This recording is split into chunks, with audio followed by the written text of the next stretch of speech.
Have you ever wondered what games you should keep or you should lose? Find out here at Purge Reviews. RailRoad dice, the first rails. Now this is an older game, and boy does it look old. But you're going to be rolling dice and taking actions in order to build a railroad. And uniquely in this one, everyone's going to be building the same railroad.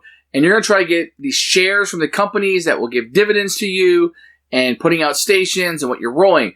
So it's kind of a railroad game, but you're at the mercy of the dice. Everybody's building the same railroad, and you're going across these tiles with just two terrains. You got mountains and you got water, which will cost you dice to play them. Not a bad experience. I kind of call it middle of the road. I think if you like train games with this stock of shares, we've seen all this before. This one adds dice to it. It's okay. Perhaps there's better train games like Trains and Stations, or if you like the 18XX or lighter like Ticket to Ride.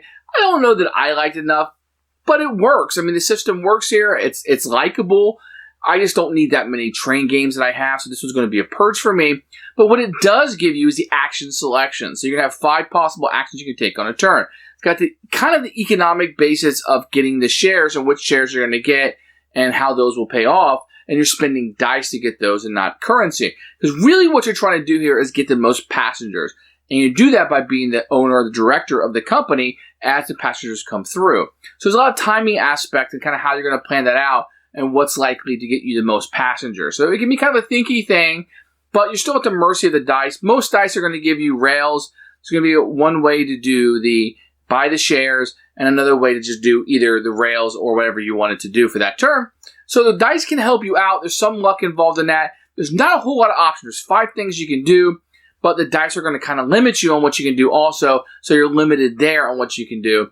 And so this might be an introductory way or an introductory game. It's not that complicated. I hesitate to say gateway, but it's on the lighter end of things. And for me, it's going to be a purge. It just doesn't look good anymore. It doesn't feel good.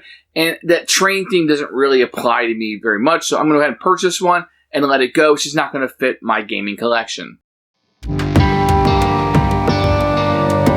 Here's what comes inside RailRoad dice. You're going to get this kind of old-looking railroad with the dice coming out of it. Very dynamic, if you will. You're going to get a very small rule book, which we'll take a look at later on. You're going to get some of these big tiles and small tiles. These are fairly thick, very nice, kind of bland looking, if you will. You're going to get a bunch of dice, some really cheap tiddlywinks and pawns, and some markers here. These almost feel like dice with no pips on them. And we'll open this up and see what it's like to play it. The rules are very small font, first of all. You got a picture of the components here. The gameplay will start here, but this kind of gives you an idea of what is going on. Most of the rules are going to be on these 2 pages. You're going to see lots of text, very small print, and some pictures to help guide you. On the back, you're going to have the end of game and a few more kind of end of year stuff to be using a little bit of the time, but this can be your player aid as you're playing. As a general idea, you have 2 tiles on the board at a time, and you'll be building track over these tiles as you go along. Now, when the train track goes from tile to tile, then you will bring out another tile, and this one will be replaced by a smaller one that matches it. So that's how that will kind of work.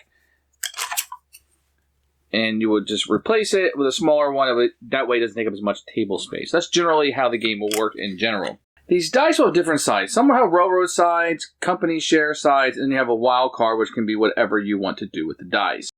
On a player's turn, he can take 5 actions.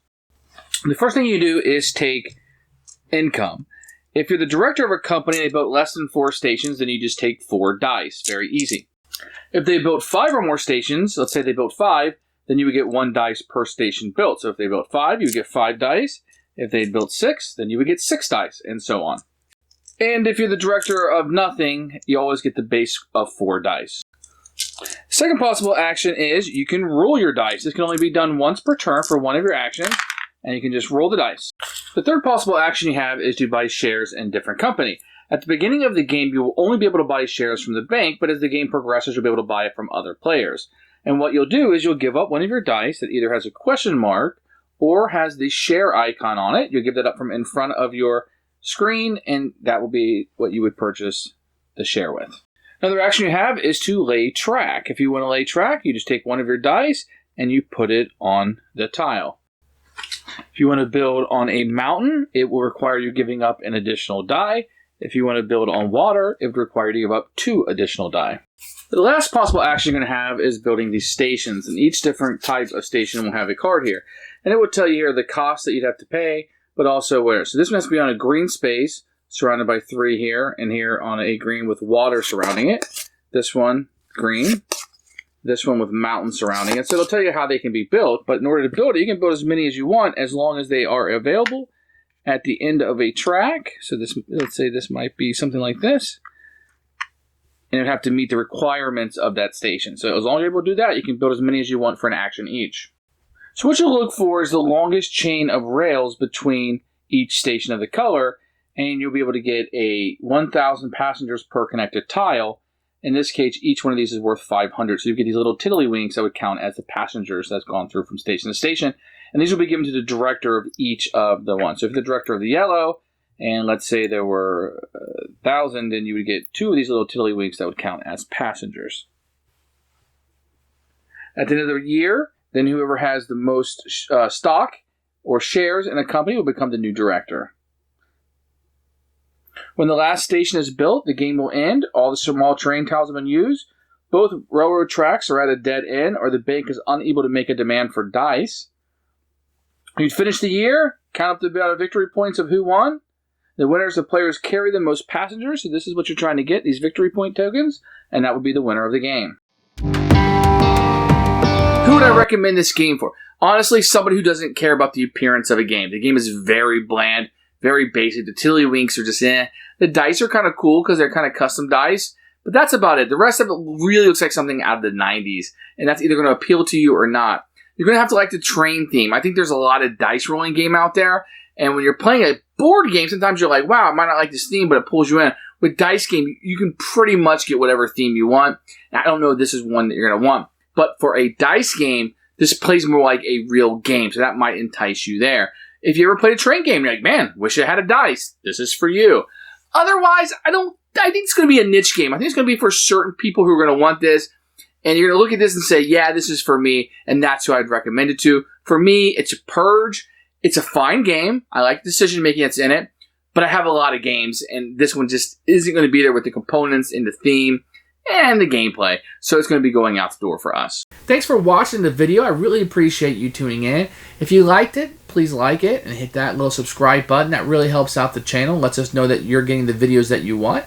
If you agreed or disagree with what I said, feel free to comment below. I'd love to hear what you have to say, and I promise that I will comment back. Thanks for watching, and everybody else, keep playing games.